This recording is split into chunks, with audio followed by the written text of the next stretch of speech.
오늘은 다윗 이야기 벌써 32번째 시간입니다. 다윗의 범죄와 해결하는 제목을 가지고 말씀을 나눕시다. 제가 잘 아는 목사님이 들려준 이야기입니다. 이분이 강남에 있는 아주 작은 교회, 상가교회의 부목사로 청빙을 받으셨는데 그 교회 집사님 한 분이 교육자들에게 식사를 대접하면서 했던 이야기가 참 은혜가 되어서 저에게 들려줬어요. 이분이 정말 이름만 들어도 잘 아는 대기업의 사장님이십니다. 그 유명한 기업의 사장님이신데 어떤 일이 있었을까 궁금했죠. 이분은 어릴 때부터 엘리트로 자라왔습니다. 그리고 단 한 번도 윤리적인 죄를 지은 적이 없다고 생각할 정도로 바르게 자라왔습니다. 부모님 말도 잘 들었습니다. 그래서 학교도 잘 다녔고 교회도 잘 다녔고 그리고 성적도 잘 나왔고 학교도 부모님이 가라고 하는 대로 갔고 직장도 부모님이 가라고 하는 대로 갔습니다. 단 한 번도 부모님을 속썩인 적이 없다고 합니다. 그래서 남들 앞에 부끄러움을 느낀 적이 없는 거예요. 단 한 번 작은 부끄러움이라고 얘기한 것은 어릴 때 친구와 같이 초등학교 시절이었나 봐요. 문방구를 갔는데 그 문방구에 친구가 가서 장난감을 훔친 거예요. 그걸 보고 자기는 눈 감아줬던 것이죠. 주인 그 문방구 사장님 아저씨를 보는데 마음에 찔림이 있더라. 그런 부끄러움 외에는 자기가 이 땅을 살아가면서 가진 적이 없었다 합니다. 자기는 죄인이 아니라고 생각하는 거죠. 그런데 언제 죄인이라고 느꼈냐면 결혼을 했는데 아내가 신실한 그리스도인이고 독실한 신자인 거예요. 자기보다 더 신실했던 거예요. 그 아내의 신앙생활하는 걸 보면서 하나님 앞에 바로 서 있는 그 모습을 보니 자기가 부끄러움이 느껴지더라는 거예요. 그때 알았어요. 죄란 윤리적인 죄만 죄라고 하는 것이 아니라 하나님으로부터 멀어진 것도 죄구나. 더 가까이 가지 못한 것도 죄구나. 할렐루야. 그런 고백을 하더라는 거예요. 참 은혜가 되죠. 여러분, 우리는요 하나님과 한시도 떨어져서는 안 됩니다. 항상 가까이 있어야 합니다. 정말 한시라도 우리가 떨어지면 그 떨어진 우리의 마음에 사단이 틈을 타고 들어옵니다. 죄가 틈을 타고 들어옵니다. 그래서 우리는 이 신앙의 자리에 만족해서는 안 됩니다. 내가 예배를 안 드리다가 이제 예배를 드리게 됐으니 이만하면 됐지. 그러면 안 됩니다. 내가 성경 공부 안 하다가 했으니 이만하면 됐지. 그러면 안 됩니다. 날마다 하나님을 찾아야 되고 우리의 신앙은 날마다 하나님께 가까이 가야 합니다. 멈추어 선 그 순간 우리는 교만해지고 죄가 틈을 타고 우리의 마음에 들어오는 거예요. 지난 시간에 다윗이 하나님께 축복받는 장면을 묵상했습니다. 다윗 언약이라는 그 놀라운 축복을 받아서 두 가지의 은혜가 있었죠. 하나는 이 나라가 평화롭게 평안하게 하리라. 두 번째는 너에게 왕조를 허락하리라. 자녀들이 왕을 이어받을 수 있게 하겠다라는 하나님의 축복이 있었습니다. 그 다윗 언약 이후의 이야기예요. 그런데 오늘 다윗이 방심하고 그 자리에서 만족하면서 어떤 죄의 결과가 나는지를 오늘 이야기하게 됩니다. 다윗은 그 언약 직후에 요나단의 아들 므비보셋을 찾아냅니다. 장애가 있었던 이 므비보셋이 시골 어느 마을에 지내고 있었는데 그 사울가에 대한 의리를 가지고 그 므비보셋을 찾아내서 그를 돌봐줍니다. 하나님의 사랑은요 원수까지 사랑하는 건데 어떤 거냐면 절대로 우리는 설령 다른 사람이 내게 잘못하더라도 나는 품어줘야 되는 것. 이게 기독교 신앙이에요. 기독교 신앙이에요. 짓밟고 복수하고 이게 기독교 신앙이 아니라 품어주는 거예요. 그래서 이 므비보셋을 품어줍니다. 그리고 이 이스라엘을 또 대적하는 나라가 있었는데 암몬과 아람이에요. 그러니 당연히 전쟁을 해서 물리쳐야겠죠. 전쟁을 시작했습니다. 전쟁 중에 있는 상황입니다. 중요한 거는요, 하나님이 이 전쟁을 어떻게 인도하실까요? 평안을 약속하셨잖아요. 그러니 저 같으면 이렇게 생각하겠어요. 당연히 이번에도 승리하겠지. 그리고 마음을 좀 놓을 수 있지 않겠습니까? 다윗이 그랬어요. 잘해오다가 또 승리하겠구나 하면서 만족하게 됐어요. 우리 예배 드릴 때도 그래요. 늘 은혜 주시니까 오늘도 또 주시겠지 하고 방심하고 지난번 제가 설교했듯이 내가 마음을 열어야 되는데 내가 마음을 열지 않고 앉아 있을 수 있다 이 말이죠. 그런데 이렇게 전쟁 중에 있다는 사실로 사무엘하 10장이 끝납니다. 11장이 들어가면서 11장 1절에 앞으로 어떤 사건이 일어날 것인지에 대한 복선을 알려주는 구절이 나와요. 이렇게 기록되어 있습니다. 다윗은 예루살렘에 그대로 있더라. 지금 전쟁 중이죠. 그러면 보통은 왕이 군사를 이끌고 출정을 한단 말이에요. 사울도 출정을 했어요. 사람만 출정시키고 자기는 왕궁에 앉아 있었던 일이 사울도 없었단 말이에요. 근데 다윗이 방심을 해도 이렇게 방심을 할 수가 있습니다. 자기는 출정하지 않고 요압과 자기 군대만 출정을 시킵니다. 혼자서 이 왕궁에 있는 거죠. 다윗이 순간 이렇게 방심을 해버립니다. 영적 긴장을 놓아버린 거죠. 사울이 전쟁을 할 때 제사를 드리고 전쟁을 해야 되는데 제사를 드릴 수 있는 사람은 사무엘이니까 사무엘을 기다려야 되는데 못 기다리고 자기가 제사를 드렸죠. 그래서 징벌을 받는 장면 우리 기억나시죠? 사울 번제 사건. 사실은 그 사건과 별반 다를 게 없는 거예요.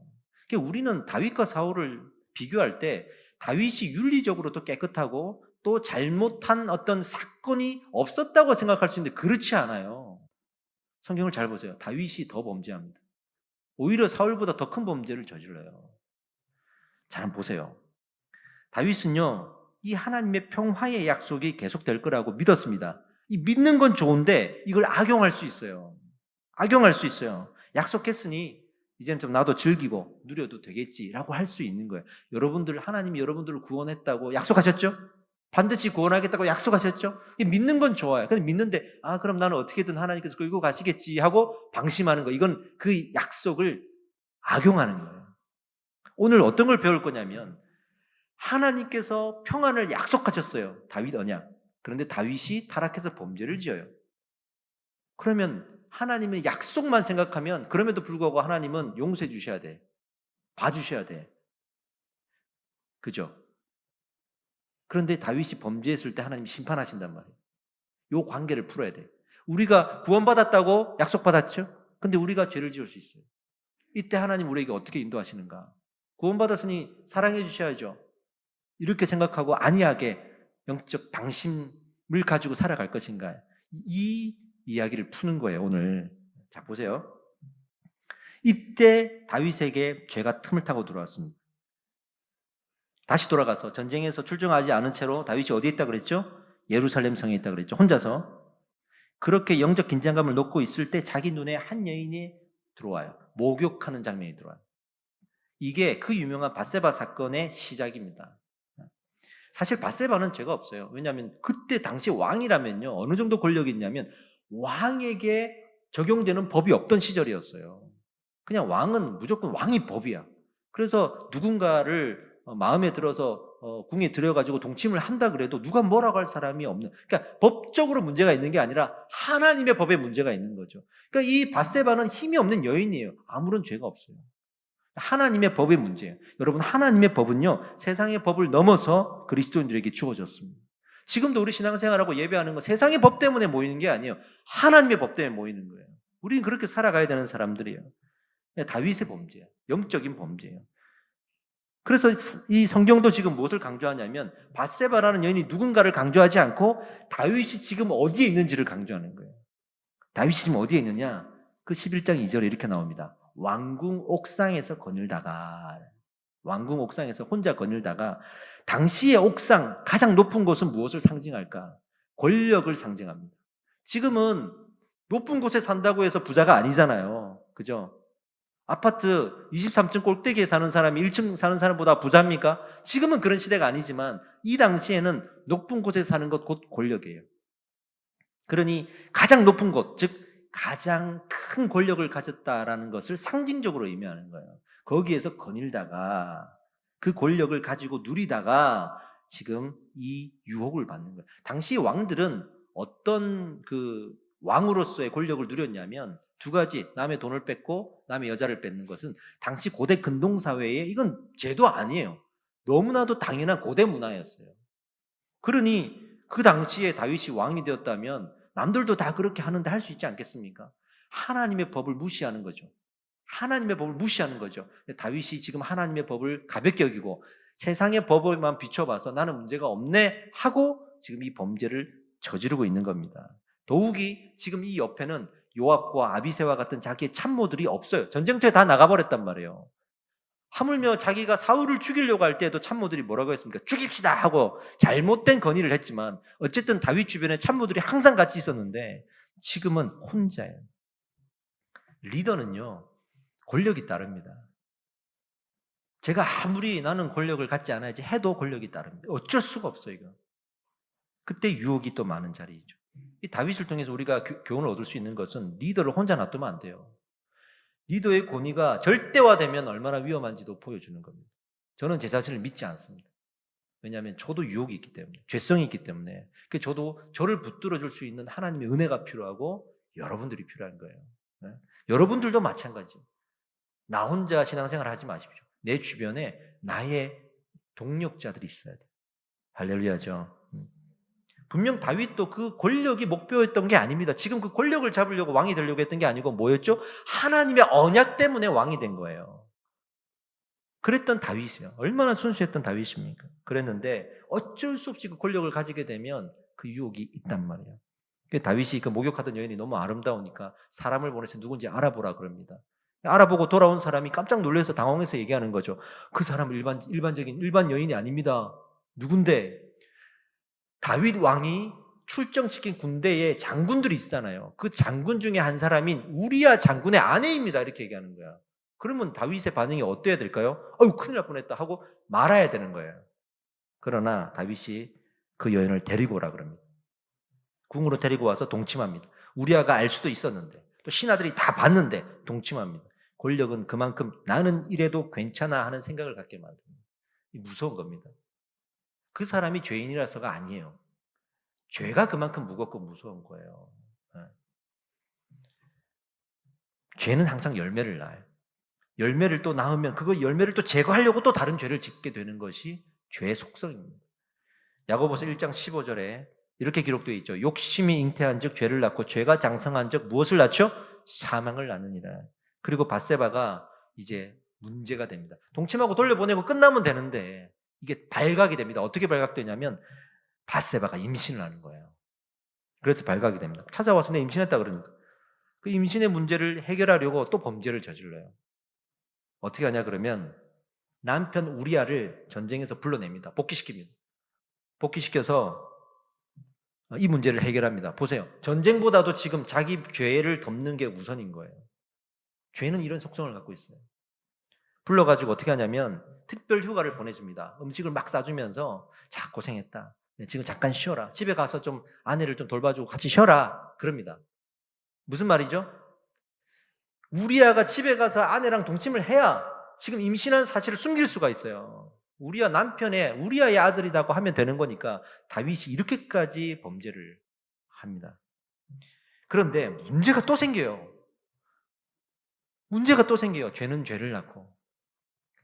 이 우리아가 너무 충성된 사람인 거예요. 이 우리아가 누구냐면 헷사람이라고 소개되고 있는데 이방인이에요. 이방인인데 지금 다윗 진영의 장군이 되어 있단 말이에요. 어느 정도 충성됐냐면 한 번도 성경에 드러나 있지 않지만 이번 기회에 드러나는 것은 그가 이토록 충성스러운 사람이었구나가 드러나요. 하나님이 죄를 드러낼 때 난데없이 하나님 앞에 바로 서 있는 사람을 통해 드러나게 되는 거예요. 이게 그 사람이 어떻게 하냐면 집에 가라 그랬잖아요. 가서 잤으면 이 문제는 덮여지는 건데 집에 가지를 않아요. 가는 길에 왕궁 문에서 그냥 자기 부하들이랑 잠을 자요. 그러니 이제 다윗이 당황해가지고 왜 집에 안 가냐? 가야 되는데 내가 특별 휴가를 줬는데 왜 안 가냐? 그러니까 이 우리아가 하는 말이 내 동료들이 지금 나가서 군사들이 싸움을 하고 있는데 내가 어떻게 편안하게 집에 가서 혼자 잡니까? 나는 못 갑니다. 다윗이 당황스러운 이게 아닌데 이렇게 되는 거죠. 여러분 이 우리아의 충성을 보십시오. 우리는 이 우리아를 눈여겨봐야 됩니다. 그러니까 다윗이 또 이 문제를 해결하기 위해서 더 큰 범죄를 저질러야 돼. 우리아를 죽여야겠구나. 그래서 어떻게 죽이냐면 전쟁터에 있는 요압에게 편지를 씁니다. 써가지고 우리아를 보낼 테니까 우리아를 전쟁터에 맨 앞장서게 해라. 맨 앞에서 싸우게 해라. 그럼 막 싸우다가 갑자기 다른 동료들, 다른 군사들 뒤로 다 빼버려라. 그러면 혼자서 싸우다 죽게 되겠죠. 그렇게 해서 죽이라는 거예요. 여러분 이 다윗의 범죄를 생각해 보면요 사울보다 더 큰 범죄입니다. 사울은 어떤 신앙적인 범죄 그리고 다윗을 죽이려고 했던 범죄가 분명히 있었지만 이렇게 사회적으로 문제가 될 수 있는 이런 죄를 저지르지는 않았거든요. 누가 더 큰 범죄를 저질렀냐예요. 그런데 또 한편으로 생각해 보세요. 하나님이 누굴 용서하셨는가? 이게 우리가 풀어야 되는 거예요. 설령 아니죠. 비록 다윗이 더 큰 범죄를 저질렀어요. 이건 명백한 거예요. 특히 사회적으로 볼 땐 더 그래요. 근데 하나님은 누구를 용서하시죠? 다윗을 용서해요. 근데 하나님이 뭐 다윗을 기름 부었으니까 그러면 언약 때문에만 용서해 주셨겠네요? 아니에요. 그 사이에 뭐가 있어요, 지금. 뭐가 있단 말이에요. 그걸 지금 보고자 하는 거예요. 먼저는 우리가 살펴봐야 될 게 요압과 우리아도 한번 비교해 보세요. 요압은 다윗이 타락하니까 같이 타락했어요. 그 타락에 동참했단 말이에요. 근데 우리아는 동참하지 않았죠. 요압을 보시면 리더를 돕는 자인데, 충성으로 돕는 자인데 같이 타락해요. 여러분, 그 리더를 따라가는 팔로우십이 이래서는 안 됩니다. 무조건 충성해서는 안 됩니다. 그가 잘못됐을 때는 붙들고 바짓가랑이라도 붙들고 늘어져야 되는 거예요. 교회가 무조건적인 충성을 바라기 때문에 리더가 타락하면 같이 타락해지는 거예요. 그러나 그러면 안 돼. 서로가 그러면 안 돼. 우리는 누구 앞에 바로 서 있어야 되죠? 리더 앞에 바로 서 있어야 됩니까? 하나님 앞에 바로 서 있어야 되는 줄 믿습니다. 우리와 같은 신앙을 가져야 돼요. 우리와 같은. 어디에 있든지 나는 충성되게, 하나님 앞에 충성되게 있어야 하는 것입니다. 심지어는 제가 홍연아 타락해서 여러분 우리 예배 드리지 말고 밖에 놀러 갑시다 해도 여러분들은 그러면 안 되는 거예요. 그럼 목사를 바꿔야 돼. 하나님 앞에 바로 서 있어야 되잖아요. 우리는 어떤 신앙인가 한번 물어보는 거죠. 우리는 내가 부끄러움을 당하는 신앙인가, 내가 누군가에게 부끄러움을 주는 신앙인가를 물어봐야 돼요. 여러분 특히 직분을 받은 사람들은 주목하셔야 되는 게 내가 그 부끄러움을 주는 대상자가 돼요. 나를 통해서 다른 사람들이 부끄러움을 얻어야 돼요. 할렐루야죠. 그렇게 우리가 모여야 되지 않겠습니까? 그렇게 이제 지나가다 보면 우리에게도 같이 범죄를 저지르자고 또 범죄에 동의해달라는 요청들이 있습니다. 같이 누군가를 비난하자, 우리 불순종하자, 불법을 저지르자, 우리 불신앙을 가지자 하는 사람들이 다닐 겁니다. 여러분들에게 연락을 하고 얘기하고 밥 사주고 하면서 계속 같이 진리를 망가뜨리는 일들을 하고자 할 겁니다. 그때 여러분들 어떤 자세를 취해야 되느냐, 여러분 우리와 같은 신앙을 본받기를 소망합니다. 11장에 넘어가면서 11장 마지막 절에 하나님의 마음이 드러납니다. 27절에 이렇게 기록되어 있어요. 다윗이 행한 그 일이 여호와 보시기에 악하였더라. 하나님 보시기에도 악했습니다. 그래서 이제 심판하십니다. 언약을 했는데 왜 심판해요? 아니요. 하나님은 우리를 구원하셨지만, 우리를 인도하신다고 약속하셨지만 초달의 매를 드세요. 금요일 날 배웠던 거, 금요일 날 기도회 때 하나님의 사랑하심의 속성에는 두 가지의 또 다른 작은 속성들이 있다 그랬죠? 용서하심과 또 징계하심. 사랑의 매가 있단 말이에요. 그러니까 지금 다윗에게 사랑의 매를 듭니다. 사울은 사랑의 매가 아니었어요.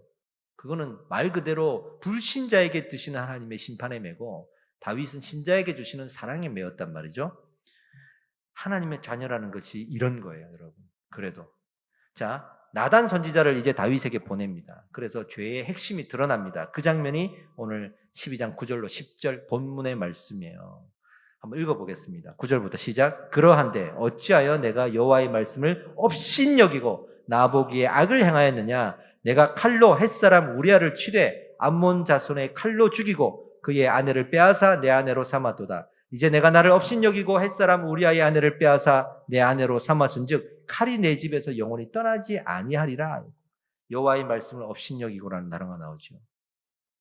하나님의 말씀을 가볍게 여긴 거. 하나님의 말씀. 지난 우리 금요일 날 또 배웠습니다. 팥죽 한 그릇에 장자권을 팔았던 에서 이야기가 나왔죠. 하나님의 말씀, 하나님의 축복을 가볍게, 즉 하나님이 우리를 구원하겠다라고 한 언약, 다윗을 인도하겠다고 했던 그 언약을 가볍게 여기는 게 범죄예요. 언약이 있으면 축복인데 그 있는 언약을 가볍게 여기는 건 축복이에요. 우리 교회도 우리 교회를 인도하시겠다 이 믿는 건 좋아. 그걸 또 가볍게 여겨가지고 그럼 우리는 아무것도 안 해도 되냐 이거죠. 이게 업신여기는 거예요. 우리는 그러면 궁궐에 남아서 가만히 있으면 되냐 이거예요. 하나님의 말씀에 대해서 우리는 무겁게 받아들여야 됩니다. 그런데 이 업신여기다는 단어가 또 어디에 나오냐면 출애굽할 때 하나님이 이스라엘 백성들이 가나안 땅에 들어가기 전에 말했잖아요. 가서 진멸하라. 헤렘이라는 명령을 내렸습니다. 가나안 족속에 한 명도 남겨두지 말고 다 죽여라. 그런데 이스라엘 백성들이 뭐라고 했죠? 어떻게 했죠? 가서 타협하고 같이 결혼하고 살잖아요. 그때 하나님이 말씀을 업신여겼다라는 표현을 써요. 성경에 등장하는 선배들, 믿음의 선배들도 잠깐 그렇게 하나님의 말씀을 가볍게 영입으로써 힘들어했던 적들이 있습니다. 모세도 하나님이 출애굽 시절에 반석에게 명해라, 명에서 물을 내라 했는데 어떻게 하죠? 화가 나가지고 지팡이로 반석을 2번 치죠. 그것 때문에 어떻게 됩니까? 가나안 땅에 못 들어가요. 분명히 모세는 하나님의 사람이고 이스라엘 백성들을 인도해 냈고 하나님의 언약과 약속을 받은 사람이지만 가나안 땅에는 못 들어가요. 엘리야가 갈멜산 전투에서 승리하고 나서 자기 동료 선지자들이 죽는 것을 보고 겁이 나가지고 로뎀 나무 아래 가서 죽여달라고 하잖아요. 물론 하나님의 위로하셨지만 신앙의 위인들도요, 잠깐 그렇게 흔들릴 때가 있습니다. 약해질 때가 있습니다. 말씀을 다시 붙들고 일어나는 공통적인 특징이 있죠. 가볍게 생각했던 말씀을 다시 붙더니 힘이 생긴다라는 공통적인 특징이 있습니다. 누구든지 하나님의 말씀을 가볍게 생각하면 안 된다. 이게 우리에게 주는 교훈이죠. 이제 나단 선지자가 다윗에게 죄를 선포합니다. 당신이 죄를 지었다. 여기서부터 이제 다윗의 진가가 드러나요. 비록 범죄했지만 이 범죄를 인정하고 회개하는 그 과정에서 우리에게 주는 교훈이 더 큽니다. 내가 범죄하였노라. 사무엘서는 딱 한 절 나와요. 내가 범죄했노라. 근데 이 사무엘서 보지 말고 다윗이 이 밧세바와 함께 범죄했던 사실을 회개하면서 쓴 시가 있는데 시편 51편이에요. 거기 자세하게 나와 있습니다. 이런 표현이 나와 있습니다. 내가 죄악 중에서 출생하였으며 어머니가 죄 중에서 나를 잉태하였나이다. 무슨 말이냐면 나는 원래 죄인입니다 이 뜻이에요. 왜 우리 이렇게 회개할 때 있잖아요. 저는 원래 그런 사람이 아닌데 이번에 어떻게 잘못해가지고 죄를 지었다 할 수 있잖아요. 이건 회개의 자세가 아니에요. 하나님, 저는 원래부터 죄인이었습니다. 하나님의 은혜 없이는 저는 이런 사람입니다. 하나님 은혜가 있으니 그동안 그렇게 살았던 겁니다. 지금도 하나님 은혜 없으면 저는 못합니다. 이렇게 자기가 원래 죄인이라는 것을 하나님 앞에 고백한 거예요. 그러면서 우슬초로 나를 정결케 하소서. 우슬초를 달라 그러거든요. 그 우슬초가 또 뭐냐면 출애굽 때 애굽에게 하나님이 10가지 재앙을 내리시죠. 그때 10번째 재앙이 뭡니까? 장자재앙이잖아요. 첫 번째 태어난 아들 다 죽는 거. 그때 이스라엘 백성들에게는 긍휼을 베푸셔서 그걸 피할 수 있는 방법을 주셨는데 그게 바로 우슬초에 양의 피를 발라서 자기 집 출입문 좌우 임방에 바르면 그 재앙이 넘어간다, 패스한다라고 해서 그때 우슬초가 등장하거든요. 하나님, 제게는 이 우슬초가 필요합니다라고 하나님 앞에 긍휼을 구합니다. 그러니까 내가 어떻게 해서 해결하겠습니다가 아닌 거예요. 하나님이 도와주지 않으면 나는 할 수 없어요라고 하는 하나님을 의지하는 회개의 기도를 올려드리는 겁니다. 이게 사울과의 차이예요. 여러분 잘 보십시오.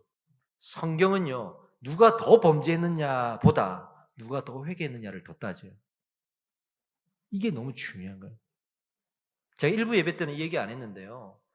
지금 이 사회의 문제가 뭐냐면 범죄를 드러내는 건 잘해요. 그건 맞아요. 그렇게 해야 돼. 근데 회개할 기회를 안 줘.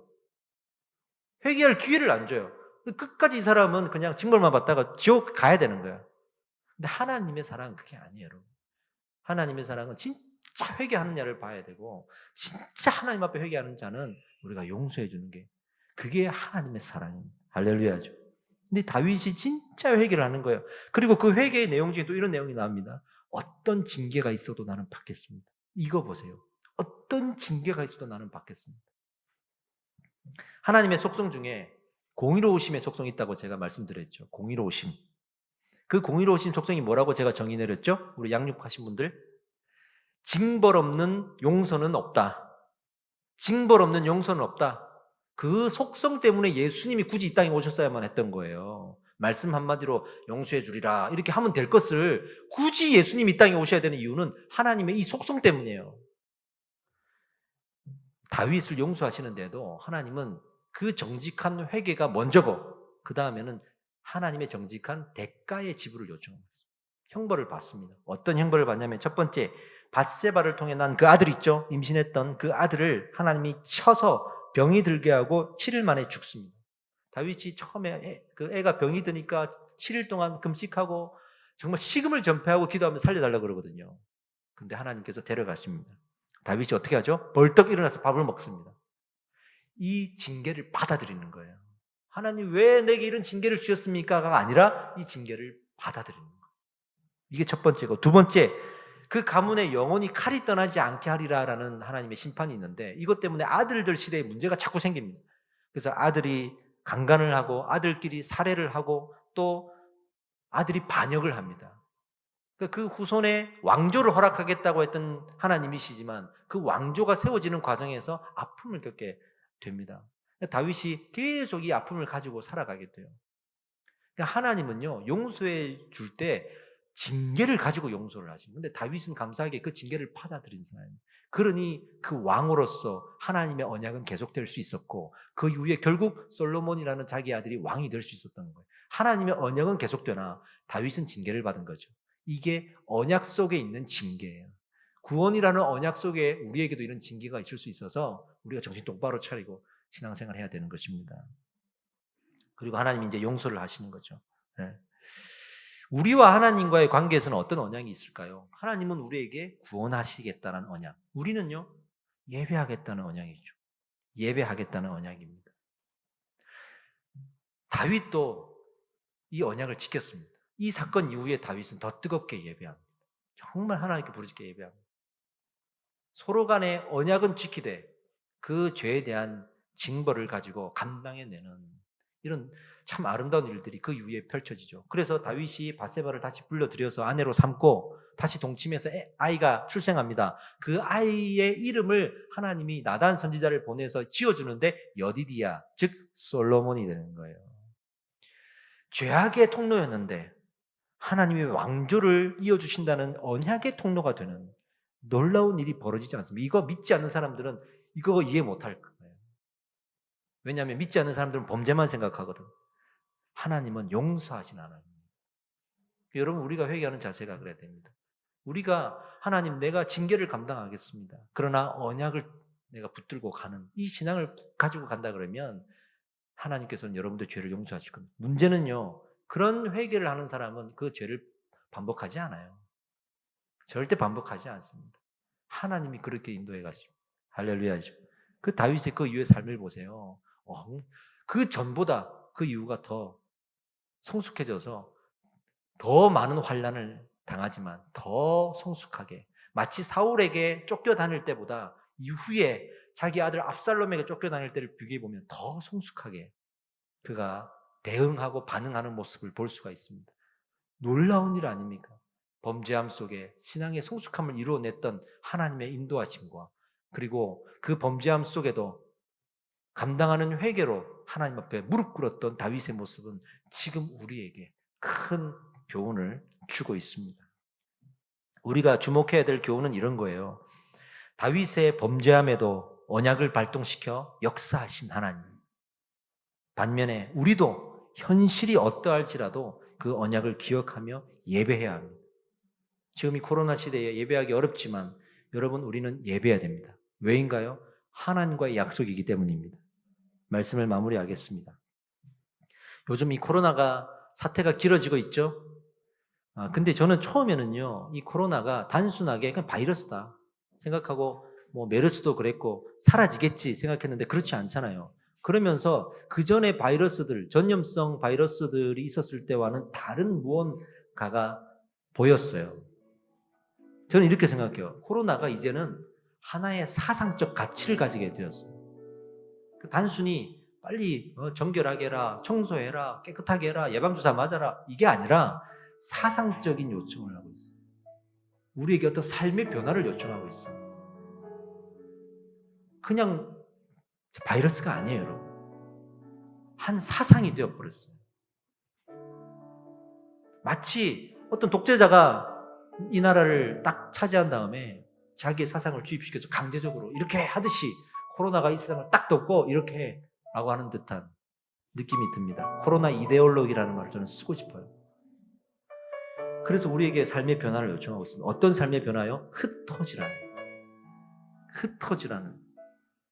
교회도 흩어지라고 말합니다. 단순히 사회적 요청, 사회적 거리의 요청이 아니라 하나님으로부터 흩어지라.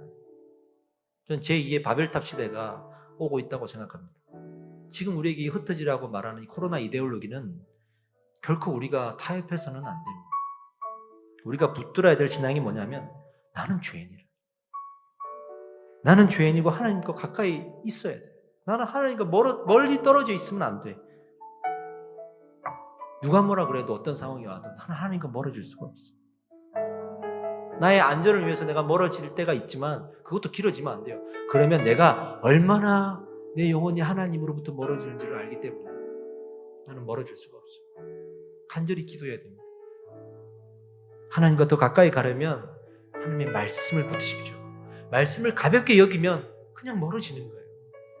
하나님의 말씀을 붙드십시오. 매주 선포되는 그 말씀 앞에 우리는 얼마나 주중에 싸우고 있습니까? 그 말씀을 붙드십시오. 어디 가서 이렇게 말씀하셔서 이렇게 살기로 했는데 누군가가 와가지고 이만큼 혜택을 줄 테니까 이렇게 해봐. 팥죽 한 그릇에 이거 축복을 팔아버리고 그렇게 살아가고 있지는 않습니까? 하나님의 말씀 업신여기지 말고 하나님께 더 가까이 가십시오. 코로나 때문에 신앙생활에 걱정이 되십니까? 교회에게 주신 언약이 있습니다. 이 시기에 교회가 어떻게 해야 되나 걱정스럽고 교회가 안 되면 어떡하나 앞으로 신앙생활이 힘들어지겠네 여러 염려가 있죠. 걱정하지 마세요. 하나님은 우리에게 언약하셨습니다. 이 교회를 마지막 때 하나님 나라의 모형으로 쓰겠다고 언약하셨습니다. 하나님의 약속은 지워지지 않습니다. 우리가 노력해야 되는 것은 우리 역시 하나님을 예배하는 것에 집중하면 되는 겁니다. 시대 탓을 할 때가 아니에요. 하나님께 집중하면 되는 겁니다. 할렐루야. 지금 이 교회에 대한 주신 언약이 뭐냐를 배우는 것이 우리 제자반이에요, 여러분. 제자반에서 그거 배우고 있는 겁니다. 반드시 이 교회 앞에 주신 언약은 성취될 것입니다. 그래서 그 교재 제목이 뭐죠? 교회는 이긴다. 반드시 이긴다. 여러분 염려하지 마십시오. 걱정하지 마십시오. 하나님은 반드시 이 언약을 성취해 나갈 것입니다. 우리는 하나님과 가까이 하려고만 하면 됩니다. 다윗이 자기 군대를 출정시키고 자기는 궁궐에 있었던 것을 기억하십시오. 신앙생활을 그렇게 해서는 안 됩니다. 영적 전쟁터에 뒤로 숨어 있어서는 안 됩니다. 내가 나가야 되는 거예요. 나를 그 전쟁터에 내보내야 되는 거예요. 지금 이 자리에 오신 여러분들도 그 전쟁터에 나를 내보낸 거예요. 지금 저는 여러분들에게 안전하기를 축복합니다. 그래서 교회도 최선을 다하고 있습니다. 지금 이때는 어떻게 하면 안전할 수 있을까를 정말 심혈을 기울여서 최선을 다해야 돼요. 그러나 모여야 돼요. 그러나 예배해야 돼요. 8월부터 제가 3부 예배를 드린다고 했습니다. 우리 이 100명 정도 되는 인원에 3부 예배 드리는 거 큰 어려움입니다. 제가 지쳐요. 하지만 여러분들이 안전하게 예배 드리게 하기 위해서요. 더 이상 온라인 예배에 의지하지 마시고 8월부터는 나와서 우리가 거리적, 사회적 거리를 두면서 안전을 추구하면서라도 예배를 드리시길 저는 축복합니다.